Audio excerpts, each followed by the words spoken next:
Bonjour à tous.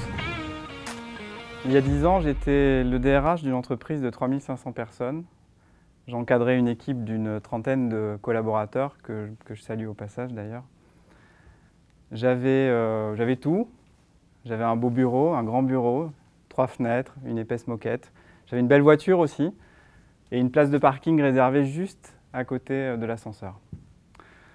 J'avais tout mais j'avais rien.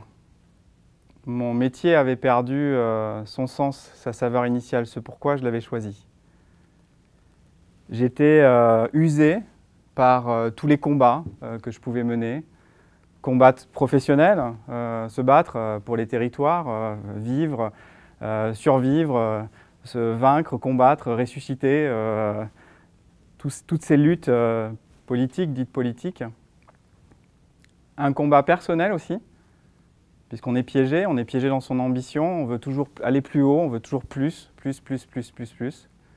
Et un combat plus intime en fait, qui est le difficile exercice d'équilibriste en fait, entre votre vie professionnelle et votre vie personnelle. Et puis à un moment donné, j'ai été lassé de tous ces combats, de ces luttes permanentes à tous les niveaux. J'ai eu envie de déposer l'armure rouillée que j'avais sur mes épaules. Et aujourd'hui, c'est bien le paradoxe. Depuis que je ne suis plus DRH, j'ai l'impression d'être un meilleur DRH. Et cette sensation que j'ai aujourd'hui, elle est liée en fait à l'écoute plus aiguë que j'ai développée d'une voix intérieure qui était déjà présente il y a 10 ans et qui me disait un certain nombre de choses. Voilà 3 choses du coup que j'ai retenues et que j'ai envie de partager avec vous sur ce que me disait cette voix intérieure il y a 10 ans. La première chose que me disait ma petite voix, c'est reste opérationnel, fais du terrain, ne te noie pas dans les projets stratégiques, dans les réunions interminables, reste concret. Et en effet, un RH est utile s'il est opérationnel, s'il est terrain, s'il répond concrètement aux besoins et aux demandes des collaborateurs. La deuxième chose que me disait ma petite voix, quand je l'écoutais, c'était souvent quand je montais dans l'ascenseur et que je me regardais dans le miroir qui me menait à mon bureau et qui me disait « tu n'es rien ». Ton pouvoir est une illusion en fait, c'est la déformation du regard des autres sur toi. Tu ne sais rien, celui qui sait, c'est celui qui fait. Et en effet, j'ai développé en fait cette conviction très forte aujourd'hui que c'est l'acteur en fait au quotidien qui sait ce qu'il fait et du coup la posture juste du RH, c'est juste d'être un compagnon, de se situer à côté, d'avoir de l'autorité plus que du pouvoir, une autorité de compétence, une autorité de protection aussi et d'éducation et de transmission de ce qui peut être finalement les savoir-être. C'est plus ça finalement la fonction de RH, c'est pas un directeur des ressources humaines ou une directrice des ressources humaines, c'est plus un compagnon.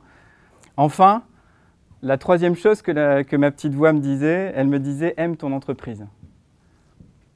Arrête de regarder à l'extérieur, arrête d'aller chercher des talents à l'extérieur, arrête de multiplier ce qu'on appelle aujourd'hui le benchmark, enfin, le recueil de bonnes pratiques à l'extérieur. Concentre-toi finalement sur ce qui se passe chez toi. Et en effet, du coup, quand je me concentre sur ce qui se passe à l'intérieur de son entreprise, on y voit toutes les pépites, tout ce qui existe et toutes les choses merveilleuses que font les personnes. Et finalement, à aujourd'hui, en tant que dirigeant, il y a vraiment quelque chose qui me paraît décisif, c'est cette capacité qu'on a à aimer en fait son entreprise et à apprendre à la regarder tous les jours avec un œil différent. Cette petite voix, je l'ai écoutée doucement, de manière médiane, on va dire parfois à 30%, parfois à 60%, parfois à 80%. Mais je ne l'ai jamais écoutée complètement. Et l'enseignement en fait, que je tire de tout ça, c'est qu'à aujourd'hui, que je suis moins tributaire de ces codes, que je me suis libéré, que j'écoute à 100% cette petite voix, je peux le dire finalement, c'est que l'écoute de cette voix, pour moi, c'est vraiment le chemin et la route vers la sincérité. Du coup, ne pas confondre le pouvoir qu'on a sur les personnes avec l'autorité que l'on peut avoir, en fait. Une autorité en fait, protectrice, une autorité de compétence, une posture finalement où on se positionne à côté des personnes, non pas au-dessus ni en dessous, mais vraiment à côté. Cette posture finalement qu'on apprécie et qui, pour un collaborateur, en fait, génère un climat de confiance et de sécurité et qui fait qu'on peut apprécier en fait, et aimer travailler avec son interlocuteur RH.